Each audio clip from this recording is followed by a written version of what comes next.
na, malipay man sa tana. Murag tungod sa inyong palakpak, mga 2 ka oras ka istorya sa inyong gobernador.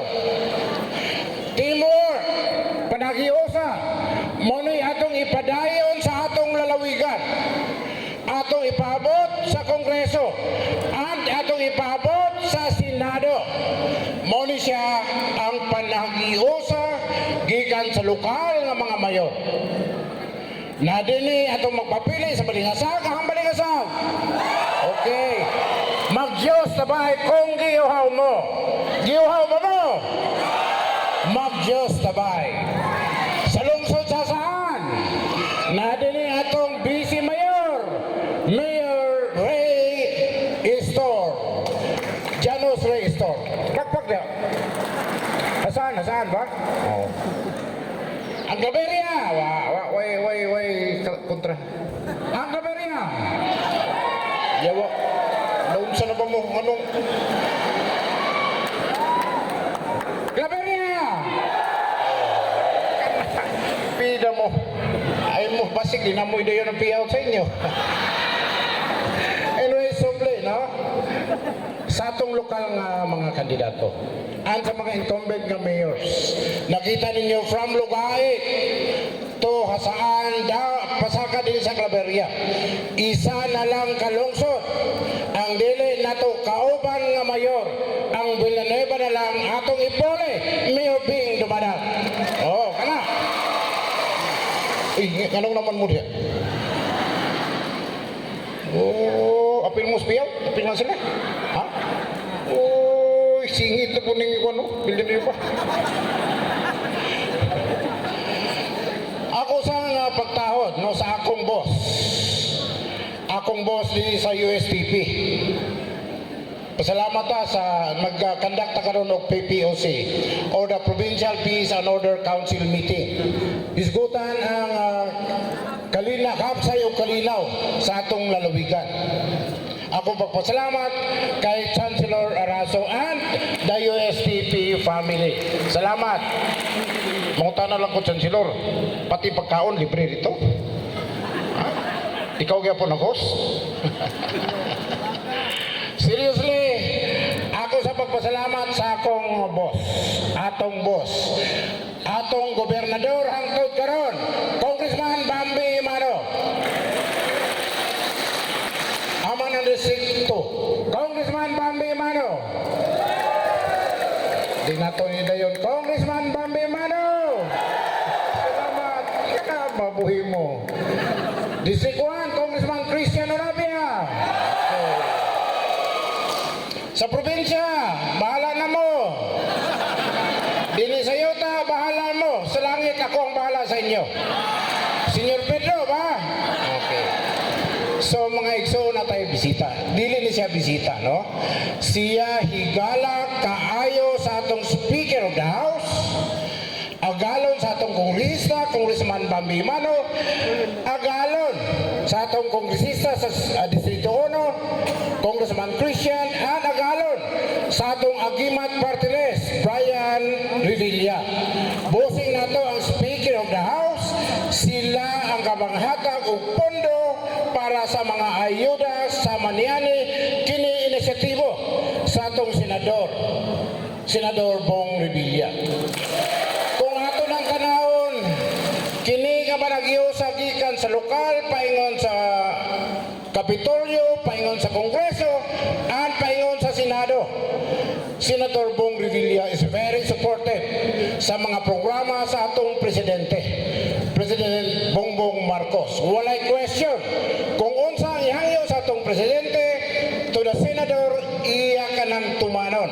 Busa, akong gihangyo especially sa mga estudyante. Allow me to cite unsa mga palaod doon na pasa sa atong senador. Number 1 is about RA 10054. Gamay ni siya, especially sa mga balabal.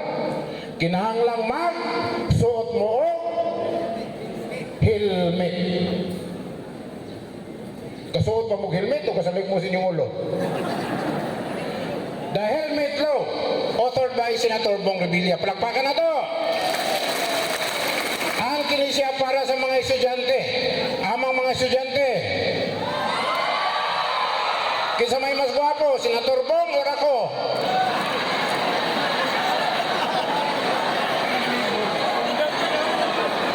Kinsay gwapo? Ako siya.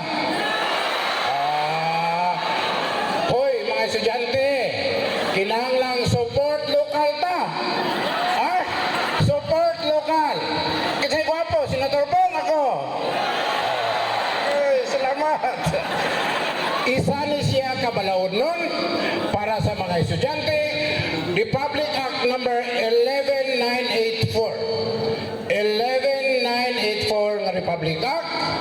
No permit, no exam prohibition act.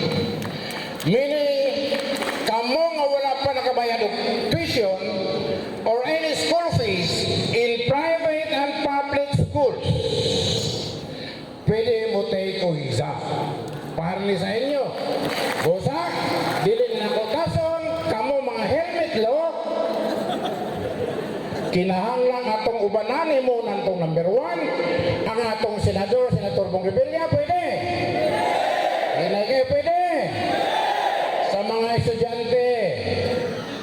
mga estudyante, kinahanglan kayo ni mga indigent students. Katong ang mga ginikanan dili halos makapadala sa ilang mga anak paingon sa tunghaan. Mga ginikanan nga nahihugot nga pagto about education. Education nga makapagawas sa kapobriyon sa ilang pamilya. Busag hangyon ako mga estudyante, himoon usab natong number 1, Senator Bong Revilla because of his panahon nun. Pwede! Yaway, oy, kamu diha kagwapo rin yung itanaw, ha? Pwede, dali!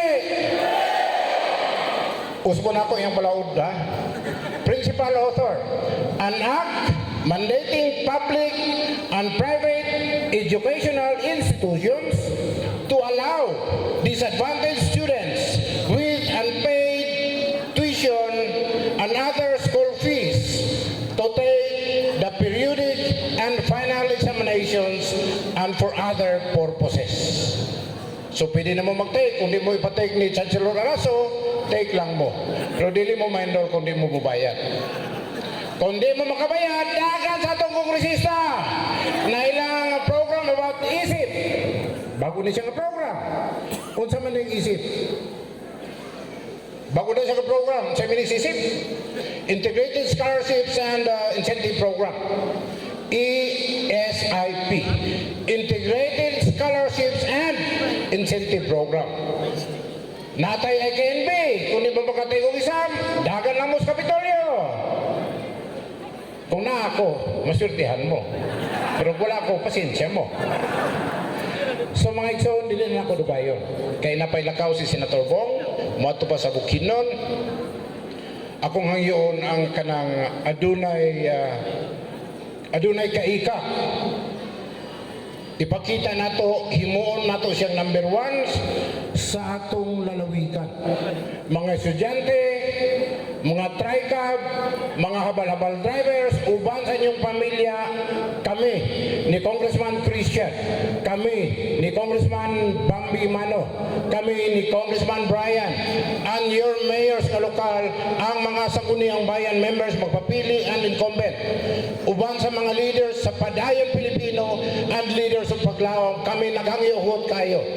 Atong imoong number 1, Senator Bong Revilla sa Senado. Palakpak! Mayong buntag.